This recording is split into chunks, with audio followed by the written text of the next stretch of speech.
Salut, aujourd'hui on se retrouve pour un retour d'expérience sur mon matériel de couchage.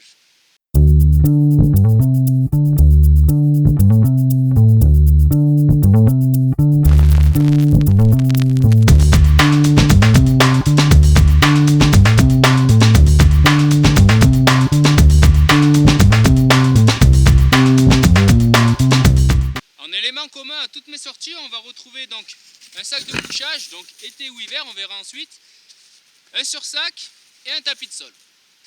Voilà ces trois éléments, donc sac, sursac et tapis de sol, c'est ce que j'utilise vraiment toute l'année, même l'été, sauf vraiment s'il fait vraiment très chaud, mais ici l'été fait quand même frais la nuit, donc toujours un tapis de sol, le sursac et le sac. Au niveau du tapis de sol, donc c'est vraiment du basique, ça coûte entre peut-être 5 et 8 euros, donc celui-ci vient de Decathlon. Et celui que j'avais avant venait d'Intersport, mais en fait voilà, c'est à peu près la même chose. Sauf que celui d'avant, au bout de 2 ans, j'ai fini par commencer à le déchirer. Du coup, je l'ai remplacé par un Decathlon. Voilà, rien de plus basique, mais ça marche vraiment très bien, même en dormant dans la neige ou au sommet des montagnes, j'ai jamais eu de problème. Voilà un tapis de sol qui, ma foi, assez grand, je rentre largement dedans. Et c'est aussi ce tapis que j'utilise quand je me mets dans le hamac. En ce qui concerne les sacs, ils n'ont rien d'extraordinaire lorsqu'on lit les caractéristiques. C'est des sacs qui viennent de Decathlon, donc de la marque Quechua. Donc moi j'ai tendance à faire confiance aux produits Quechua, plus qu'à d'autres marques un petit peu des sous-marques on pourrait dire, qui proposent des températures vraiment un peu aberrantes pour moi. Par exemple un sac qui coûte 60 euros et qui va jusqu'à -20 en confort, ça me paraît vraiment incohérent, et voire même dangereux, sachant qu'il n'y a pas de normes européennes par rapport aux températures de confort. Donc en fait, plus ou moins, les fabricants peuvent marquer ce qu'ils veulent sur les sacs. Et c'est pour ça que j'ai eu tendance à faire confiance à Quechua et pour l'instant je ne suis pas déçu. Voilà, au niveau de ces deux sacs, en fait c'est les mêmes, sauf qu'il y en a un qui est en température confort à plus 5 degrés et l'autre qui est en température de confort à moins 5 degrés. Alors bien entendu, ces températures de confort, même chez Decathlon, c'est quelque chose qui est un petit peu personnel, c'est-à-dire que personne ne ressent le froid de la même manière. Donc par exemple, moi je peux très bien ne pas avoir froid avec un sac plus 5 à 0 degrés, et une personne avec un sac plus 5 peut avoir froid à plus 8. Donc en fait, ça reste vraiment personnel. Donc on va dire que c'est une indication à peu près, une indication générale sur la température de confort. Voilà, moi je mesure 1m72 et en taille de sac, je prends du L qui est donné jusqu'à 1m85. Au niveau de ce sac, il pèse 1,3 kg à peu près, un tout petit peu plus. Donc ça reste encore raisonnable, sachant qu'il est très compressible comme on va le voir. Voilà, pour le compresser, il suffit de venir tirer sur les sangles de compression qui sont sur le côté ici. Donc il y en a 4, c'est le même système sur l'autre sac. Donc contrairement à l'autre, celui-ci est vraiment compressible. Lorsqu'on va le serrer au maximum, ça prendra vraiment pas beaucoup de place dans le sac. Donc pour ça, c'est quand même bien agréable. Contrairement au -5 qu'on verra tout à l'heure, qui lui reste vraiment très encombrant, même lorsqu'on a tiré sur les sangles de compression. Donc voilà, sans chercher à aller trop loin, on se retrouve quand même avec un petit volume. Voilà, en plus d'être assez compressible, il est très facile de le ranger à l'intérieur. Donc pour ranger un sac, on l'avait déjà vu dans une vidéo, il faut prendre les pieds du sac et tout bourrer à l'intérieur du sac de compression.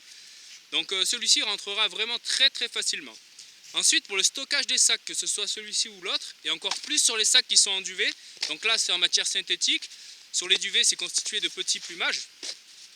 Pour ne pas abîmer les sacs et garder un maximum de chaleur qui sera dégagé par le sac, on va devoir les stocker ouverts. Donc si on revient à la maison, qu'on le laisse comme ça, en fait on va jouer sur la durée de vie, de la qualité du sac. Donc en fait dès que je rentre chez moi, j'enlève du sac, je le peins un petit peu sur un cintre qui soit le plus ouvert possible. Voilà, donc un sac que j'utilise maintenant depuis plus de 2 ans, que je prends souvent dans les sorties. Donc on va dire que je m'en sers fin du printemps, l'été et début de l'automne.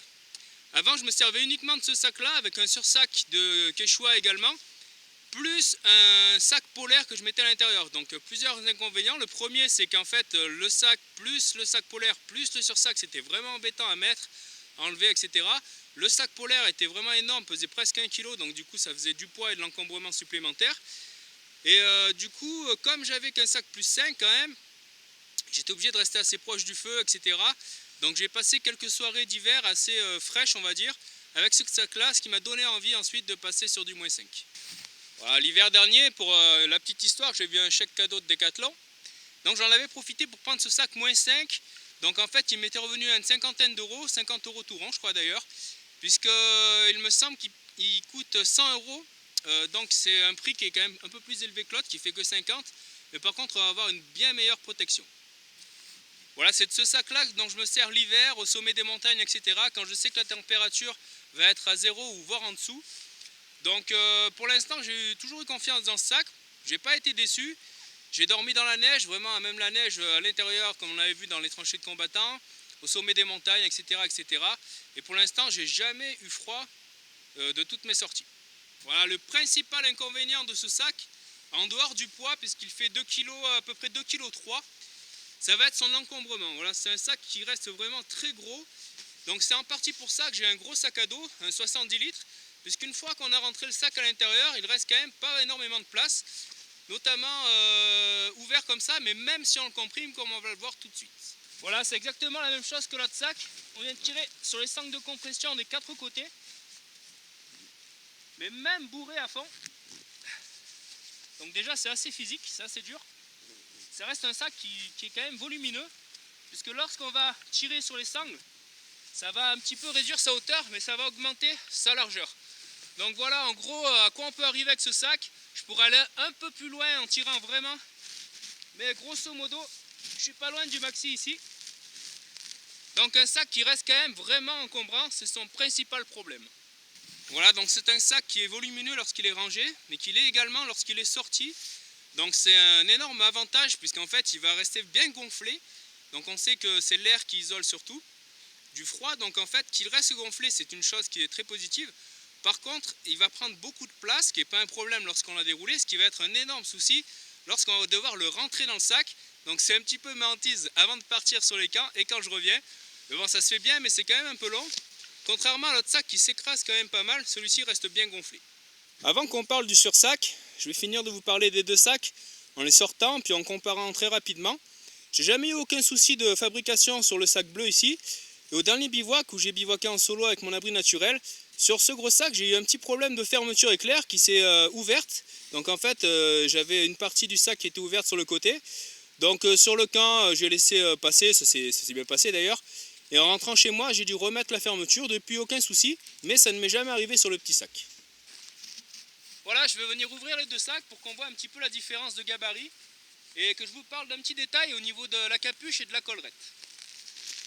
Donc pour ouvrir ici, on appuie et on le sort. Donc comme je vous l'ai dit tout à l'heure, je le rentre par les pieds, du coup là c'est la tête qui va sortir en premier. Le petit sac qu'on peut ranger à côté. Donc voilà un sac qui est vraiment très fin, très fin ici, qu'on peut vraiment plier dans tous les sens. On ne sent pas qu'il est chargé en air à l'intérieur. Et ensuite le gros, donc exactement le même système. On vient tirer ici pour le sortir. On enlève les sangles de compression. Donc déjà on sent que le travail est plus difficile puisque le sac a envie de sortir de lui-même. Donc voilà, là on sent qu'il est vraiment déjà bien gonflé. Et là on voit que c'est pas du tout le même gabarit. Il est vraiment beaucoup plus consistant. Donc j'ai tendance à dire qu'on dirait un peu une couette. Donc c'est vrai que quand on se met dedans, on est vraiment à l'aise. C'est vraiment très confortable. Donc une fois qu'il est sorti du sac, il n'y a plus aucun problème d'espace ni rien. Et une différence qu'il y a également, c'est qu'ici il n'y a rien dedans. C'est exactement la même chose que n'importe quelle partie du sac. Tandis que celui-ci est quand même assez épais. On voit qu'il est gonflé et qu'il a tendance à se relever. Donc ce qui est une bonne chose pour isoler du froid. Et en bas ici on sent que c'est plus épais. Donc je pense qu'il y a un petit renfort au niveau des pieds, ce qui est vraiment très appréciable. Au niveau de la fermeture éclair, sur les deux sacs c'est exactement la même fabrication. On ne va pas jusqu'en bas des pieds, mais presque, on pourrait dire qu'on est presque jusqu'en bas, donc à bien plus de 3/4. Et c'est cette fermeture-là qui s'est un petit peu ouverte la dernière fois au milieu, ici, sur ce sac-là. Autrement, j'ai jamais eu de souci, sachant qu'on peut l'ouvrir d'en bas ou d'en haut. Donc en partant de là ou de là-haut. Les fermetures éclair, personnellement, moi je m'en sers jamais. J'en trouve légèrement ici, et je laisse toujours comme ça. Donc ça me suffit pour me glisser à l'intérieur, et je trouve que c'est moins embêtant que de l'ouvrir et le fermer. Puisque comme sur beaucoup de fermetures éclair de sacs de couchage, en fait lorsqu'on va tirer ça va se coincer dans le tissu ici, donc il faut toujours batailler avec la fermeture, etc. Donc au bout du compte je la laisse légèrement entrouverte pour pouvoir me glisser et ensuite je n'y touche jamais. Voilà, c'est toujours assez embêtant ici, les fermetures éclair des sacs de couchage, en tout cas sur les deux modèles c'est la même chose, ça va avoir venir tendance à mordre le petit tissu fin qu'il y a ici. Donc c'est quand même assez embêtant après pour l'ouvrir, le fermer, etc. Donc c'est pour ça que je le laisse toujours à peu près dans cette position. Au niveau de la tête, ici, on va avoir une grande incohérence pour moi entre le sac plus 5 et moins 5, puisqu'en fait le plus 5 est mieux protégé. Donc on va avoir la tête mieux protégée ainsi que le cou avec une collerette anti-froid qu'il n'y a pas dans le sac moins 5. Donc pour moi c'est un petit peu incohérent, sachant qu'on est censé quand même dormir dans des températures plus fraîches avec le sac moins 5. Voilà, dans le sac moins 5, on a comme une collerette anti-froid. Donc en fait cette collerette, c'est censé venir se plaquer un petit peu en dessous du cou contre la poitrine pour éviter que l'air ne rentre dans le sac, donc l'air frais ne rentre dans le sac et que l'air chaud n'en ressorte. Donc effectivement on en a une ici, mais elle n'est pas du tout réglable. Et en fait concrètement quand on l'a sur nous, l'air peut quand même rentrer lorsqu'on bouge ou quoi que ce soit, ça vient se soulever. Donc ça c'est un petit peu incohérent, sachant que sur le sac plus 5 degrés, on va avoir une collerette également, mais à l'intérieur on va avoir un fil ici, qu'on va pouvoir venir serrer ici. Donc on va pouvoir l'adapter à notre morphologie et surtout l'adapter à la température. Donc si j'ai un peu chaud, je veux laisser passer un peu d'air, je peux l'ouvrir ou alors je le referme. Donc ça pour moi c'est un élément qui est quand même très agréable et bien pensé sur les sacs de couchage et qui manque quand même sur le sac moins 5. Ça ne me dérange pas vraiment personnellement parce que j'utilise toujours le sursac, mais pour les personnes qui n'auraient pas de sursac, je pense que ça peut être un petit peu un inconvénient. Voilà ce que ça peut donner lorsque je suis à l'intérieur. Donc là je suis complètement dedans, toujours en taille L bien sûr. Donc je suis à l'aise au niveau du placement, etc. Il n'y a pas de souci. Mais c'est plus pour vous montrer la différence entre le 5 et le moins 5. Donc là j'ai la capuche qui est déjà serrée. Imaginons que je referme la fermeture, je me retrouve ici. Sachant que là il y a la collerette d'antifroid qui n'y est pas. Donc l'air peut se déplacer à l'intérieur de mon sac ou en sortir. Donc une bonne protection, mais beaucoup moins bien protégée que sur le plus 5 comme on va le voir tout de suite. Voilà la différence avec le plus 5. Donc ici j'ai la capuche qui est serrée. J'ai le sac qui est bien remonté et surtout j'ai ma collerette anti-froid ici qui est serrée également. Donc là c'est même difficile de vous montrer. Donc là je suis vraiment coincé dans mon sarcophage. Donc je trouve qu'il y a quand même une meilleure protection au niveau de l'entrée d'air et sortie d'air dans le sac. Une meilleure protection au niveau de la tête, ce qui pour moi est complètement incohérent. À l'intérieur des deux sacs, on retrouve une chose qui est vraiment utile, un petit détail, mais qui est vraiment appréciable notamment pour placer son téléphone ou quelque chose qu'on veut garder avec nous. Donc il y a une poche juste devant au niveau de la poitrine, une poche scratchée. Donc c'est la même chose sur les deux sacs. Voilà un petit détail qui paye pas de mine mais quand même bien pratique. Voilà donc une grande différence au niveau de l'abri de la tête et du corps, du haut du corps. Ce qui m'avait énormément surpris lorsque j'avais ouvert le sac moins 5. Mais comme on va le voir tout de suite, avec le sursac c'est pas un souci. Donc le sursac, qu'est-ce que c'est? C'est simplement une couche qu'on va rajouter au-dessus du sac de couchage qui est censé être étanche et respirant et c'est bien souvent là le problème. Alors pourquoi le problème? Parce qu'en fait c'est souvent vendu comme étanche et respirant. Le problème c'est que ça n'est souvent pas respirant ou du moins pas assez. Du coup ce qui va se passer c'est un petit peu comme sur les anciens Kawaii. Donc souvent par exemple je sors, je vais courir sous la pluie avec un Kawaii. Je vais courir, je ne vais pas être mouillé par la pluie, mais tellement que je ne vais pas avoir un tissu qui respire, je vais être trempé à l'intérieur, avoir le t-shirt trempé, etc. Donc au bout du compte, presque ça servira à rien. Ça va couper le vent, mais on va quand même être vraiment mouillé à cause de la condensation qu'il va y avoir à l'intérieur. Voilà, j'ai longtemps possédé le sursac de Quechua, qui fait une trentaine d'euros. Et bon, j'avais été quand même un petit peu déçu dans l'ensemble, puisque effectivement ça coupe le vent, mais ça condense vraiment trop, donc on finit par être mouillé, sachant que c'est un produit qui est censé être imperméable. Donc théoriquement, on peut dormir même s'il y a une légère pluie, ce qui n'est vraiment pas possible. Voilà, après avoir un peu surfé sur le net, j'avais repéré ce modèle, et qui restait quand même vraiment cher, puisqu'on le trouve entre 80, 90, voire 100, 110 euros sur certains sites. Donc c'était vraiment trop cher pour moi, je trouvais que c'était un petit peu dommage de mettre plus cher dans le sursac que dans le sac de couchage. Puis j'avais fini par profiter d'une promotion, donc il me semble que je l'avais payé 45 euros, donc j'en avais profité. Voilà, ce sursac fait partie de ce qu'on appelle des bivy bags. Et en fait le bivy bag c'est censé être un sursac qui permet de se passer d'une tente, donc dans lequel on va pouvoir s'enfermer complètement sans qu'il y ait de condensation et dans lequel on pourrait dormir éventuellement même sous la pluie. Voilà, comme pour les sacs de couchage, on va avoir le sursac qui est enfermé à l'intérieur d'un petit sac. Donc là, vraiment aucun souci de stockage. Donc c'est pas gros et ça pèse à peine 400 grammes, 450 grammes. Donc ça vaut vraiment le coup de l'emporter. Ensuite, on vient toujours tirer ici pour venir le sortir. Voilà à quoi ça ressemble. Le coloris est assez sympa. Donc c'est un tissu Dry Edge de chez Millet. Un avantage qu'on va avoir à ce sursac, c'est qu'au pied, on a une ouverture ici. Donc on va pouvoir venir caler, par exemple on pourrait la laisser entrouverte ici, ou la serrer un peu plus, etc. avec ces deux scratchs, ce qui va nous permettre de réguler encore un petit peu plus au niveau de la condensation, de la respiration du sac. Personnellement, pour l'instant, je l'ai toujours laissé complètement fermé et j'ai jamais eu de soucis. Voilà, le seul souci que j'ai eu, bon ça c'est une erreur humaine, c'est au tout premier bivouac que je l'avais, donc le bivouac de janvier 2014, je vous mettrai un petit lien dans la description. J'avais dormi à la Belle Étoile justement pour essayer le sac et le sursac, donc en plein hiver, et j'avais dormi près du feu.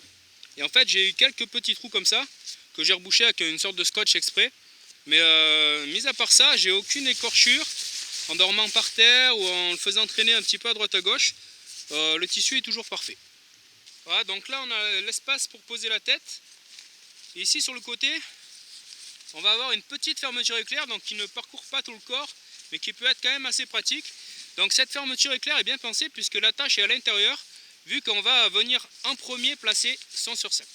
Alors ça a longtemps été un peu un souci pour moi lorsque je me plaçais dans le sac sursac, surtout quand j'avais le sac polaire en plus. Je venais toujours me glisser dans le sac de couchage en premier, puis je mettais les autres couches ensuite. Et en fait, c'est pas du tout comme ça qu'il faut faire, il faut venir mettre la couche extérieure en premier. Donc on glisse les pieds dans le sac et sursac, on vient passer le sursac complètement ici, et ensuite à l'intérieur, on se faufile dans le sac de couchage.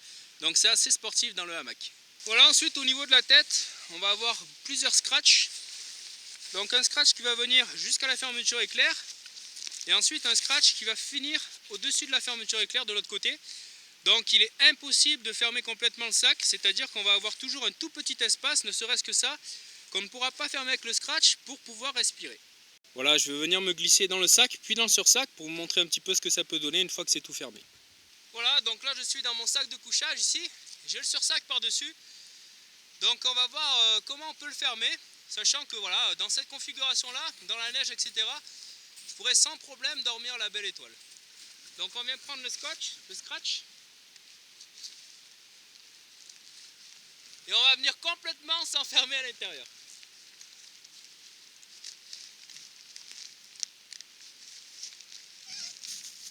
Voilà, là je suis à l'intérieur, donc on peut voir que toutes les coutures sont étanchéisées ici. Donc absolument toutes les coutures sont étanchéisées. Et il y a toujours, comme je vous le disais, une petite ouverture. Donc là je pourrais le fermer encore un petit peu plus, mais on va toujours avoir au moins un petit espace pour respirer. Donc voilà, ici on peut voir j'ai le bras qui est un petit peu tendu, le sac en bas, donc c'est quand même assez spacieux. Et contrairement à ce que j'aurais pu penser, c'est absolument pas étouffant. Et on n'a aucun problème pour respirer dedans.